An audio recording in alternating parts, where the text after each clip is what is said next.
Welcome to Challenge Charly, or maybe I should say Challenge Chile, because this week I'm in the Torres del Paine National Park in Patagonia, southern Chile.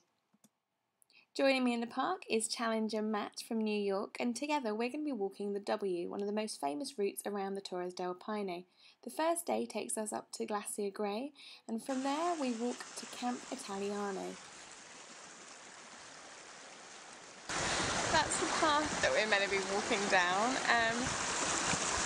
As you can see, it's turned into river, which is not great. I'm getting pretty wet here. I haven't got waterproof trousers on, and my trousers are completely soaked. My jacket, I don't know if you can see, I've been walking for about 20 minutes and I'm absolutely soaked.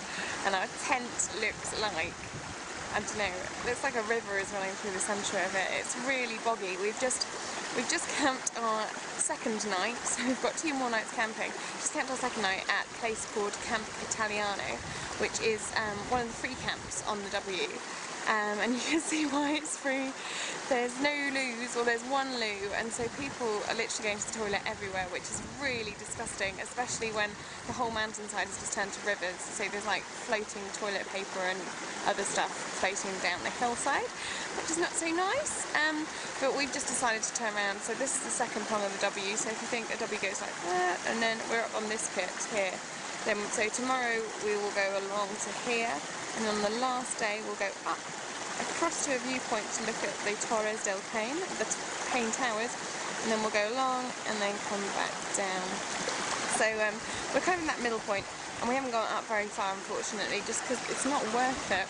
We've seen about 10 groups of people already coming down just saying that they can't see anything up there, which is a real shame, but we'll head on to the next campsite.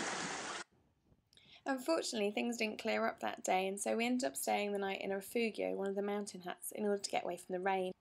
Things did start to clear up on the 4th day though, and so we had quite a nice section of walking along this lake, across to the 3rd and final leg of the W, up to the foot of the Torres del Paine, where we camped in a free campsite.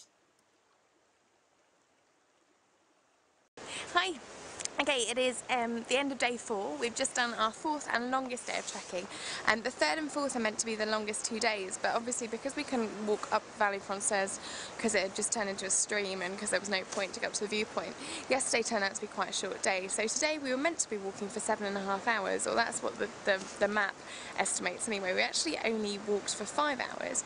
It wasn't the hardest walking ever, I have to be honest. It's only really steep in one place, and that's from the Torres Hotel, which is this ridiculous 5-star hotel in the middle of the park. And there's about an hour of relatively steep uphill. To be honest, I don't think it would be difficult if you weren't carrying a full pack with a tent and food and everything in it. I am quite envious of a lot of the tourists that I've seen sort of walking past me carrying just a bottle of water, because it does get quite it just gets quite heavy on your back, I guess. None of the walking has really been that hard. I know a lot of people do this from going from refugio to refugio, in which case all they really need on their backs is like water, because they eat the refugios, and maybe their sleeping bag. I would say that must be ridiculously easy. I've met a lot of people who've done that, who made it sound like it was a real epic journey, and it really isn't. You can walk for maybe, I don't know, 3.5 hours max a day, apart from today, which is the longest day. It just seems to be 3.5, 4 hours walking, and it's not particularly uphill by any means. Excuse me, as you can hear, I'm getting a bit ill. I've also got, basically, I think I've got a stomach bug from Camp Italiano, which was 2 nights ago. It's a free camp, and we met lots of people who had said that they got ill from drinking the water. But the difficult thing is that on the free campsites, the only way you can really drink is by drinking out of the river. And so we tried to drink from the highest part and from the cleanest looking part, but I haven't actually got any of my purification tablets with me, which is a real pain. And I did boil most of the water, but I know that one morning I was a bit lazy and just drank some cold water from the stream, and I think that might be why my tummy is not in best sorts at the moment. But yeah, other than the tummy, it's pretty easy going. It is very, very nice looking scenery. I can see why a lot of tourists come up here for the day. Hopefully the best view will come tomorrow morning, because we're getting up at 5 o'clock to see it. We're going to go up to the viewpoint, which is an hour from here. This is the last free campsite on the W. So if I remember, I showed you before, it goes like this. We're kind of here, and it's literally like an hour up to this viewpoint, and then we just have to come back down to the bottom. We get down to Hotel Las Torres, which is where we had lunch today, which I think is maybe 4 hours walking tomorrow to get down to there, and then we get a shuttle out of the park.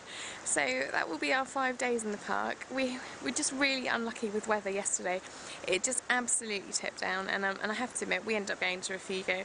There was no point staying in our tent. It was absolutely dripping wet. All of our kit was just soaked through, and I think we would be a lot iller than I feel if we camped overnight last night. And luckily the weather did clear up today. So the Refugios, if you wanted to walk from Refugio to Refugio, I've heard that some cost as much as £60 a night, which is absolutely ridiculous because they are literally nothing more than a youth hostel. It's like a wooden bunk in a room.